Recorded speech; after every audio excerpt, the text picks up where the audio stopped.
नमस्कार। आज मैं आपको 5000 साल पुराने भारतवर्ष के दर्शन कराना चाहता हूँ इस कविता के माध्यम से। मैं बात कर रहा हूँ महाभारत के उस अंश की जिसमें शिक्षा प्राप्त करके गुरुकुल से पांडव और कौरव हस्तिनापुर वापस आते हैं और अब समय है युवराज की घोषणा का।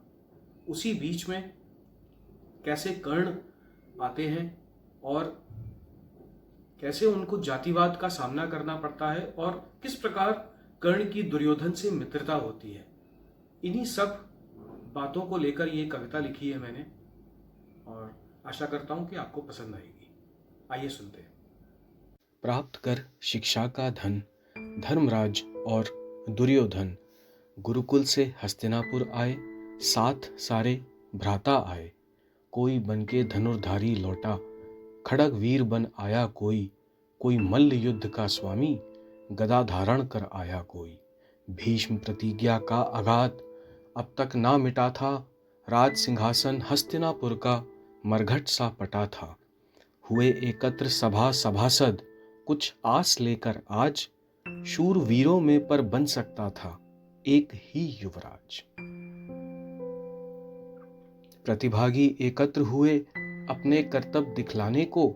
तत्पर था कुरुवंश समूचा यश कीर्ति को पाने को।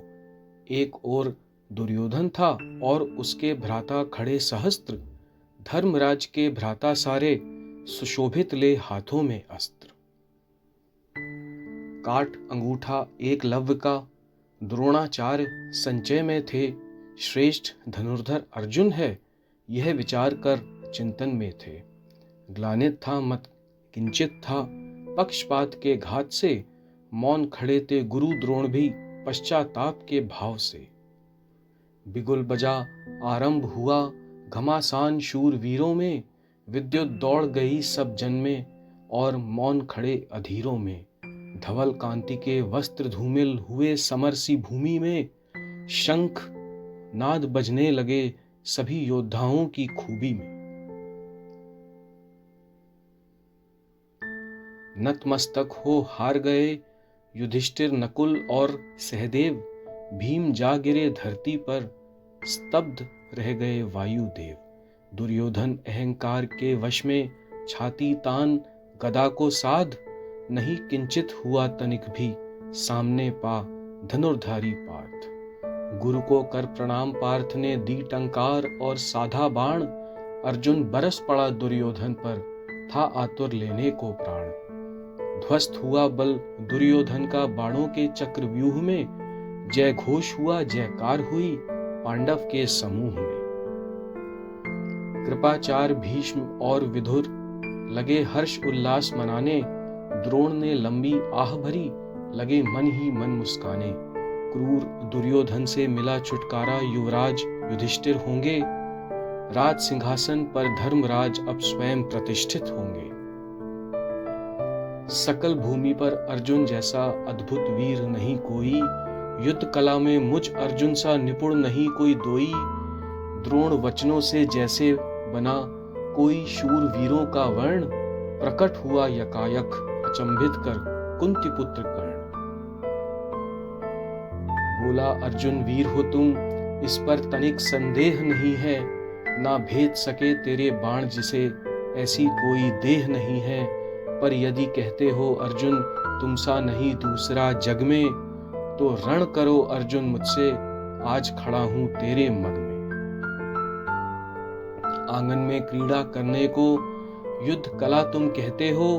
झूठा यश कीर्ति पाकर तुम जीवित कैसे रहते हो। एकलव्य अपना अंगूठा जब करने लगा था दान, क्यों ना रोका गुरु द्रोण को निछावर करके प्राण।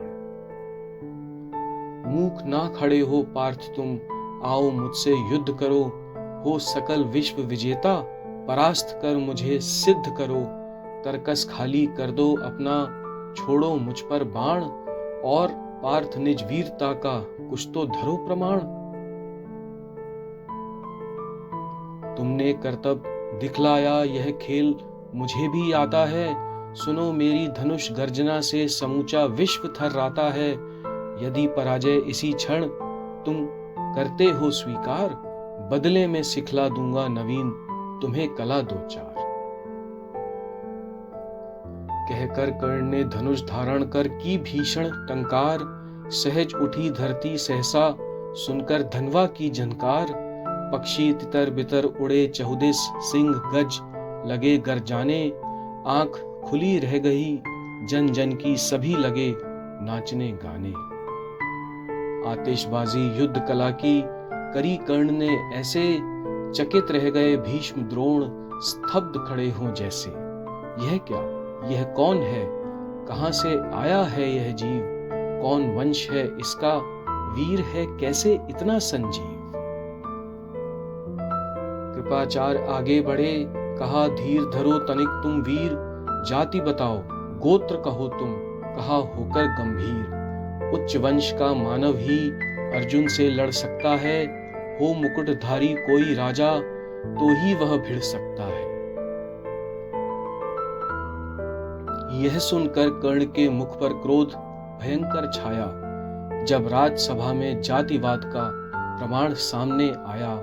है धनुष बाण मेरी जाति, कवच कुंडल ही वंश है गोत्र मेरा बाहुबल, मुझ पर यह कैसा दंश है।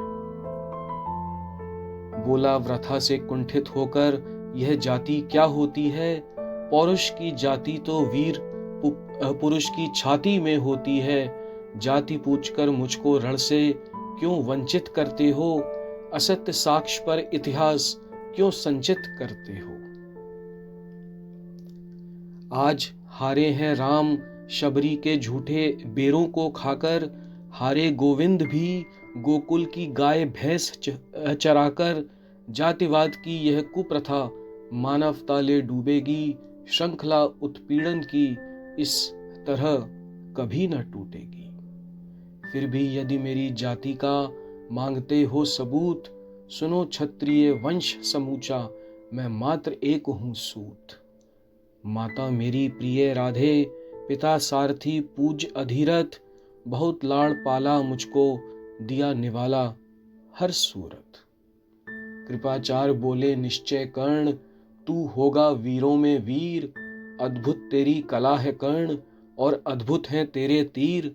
पर यदि तू नृप होता किसी देश का आज, अर्जुन से लड़ पाता तू, बन जाता तेरा काज। पर जो ही कर्ण के मुख पर विस्मयता सी छाई, दुर्योधन के मस्तिष्क में एक चाल अपराधिक आई। मित्र बना लेता हूं अपना इस तिरस्कार के मारे को, मान सम्मान देता हूं समाज के धिक्कारे को। उठा दुर्योधन आसन से, कहा स्वीकार करो प्रणाम, मित्रता का हाथ बढ़ाता हूं ओ वीर पुरुष अनजान। अपनी मित्रता का देता हूं तुम्हें नवीन एक रंग, लो धारण करो मुकुट मेरा, देता हूं तुमको अंग। कर्ण प्रिय सी बात कर्ण के मन में यूं भरमाई, हृदय प्रज्वलित हुआ कर्ण का, आंखें भी भर आईं। दुर्योधन ये कैसा उपकार तुमने आज कर डाला, एक ही क्षण में मुझ रंग नर को नरपति कर डाला।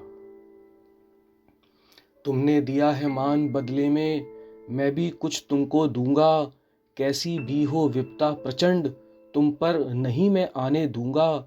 जब तक मैं जीवित हूं तुम पर नहीं प्राण का संकट होगा, सुनो प्रण एक मित्र का और यह प्रण व्रत कंचक होगा। कर्ण जो ही बना भूपाल, एक असमंजस छाया, मुंह खड़े अर्जुन पर जैसे भय का बादल मंडराया।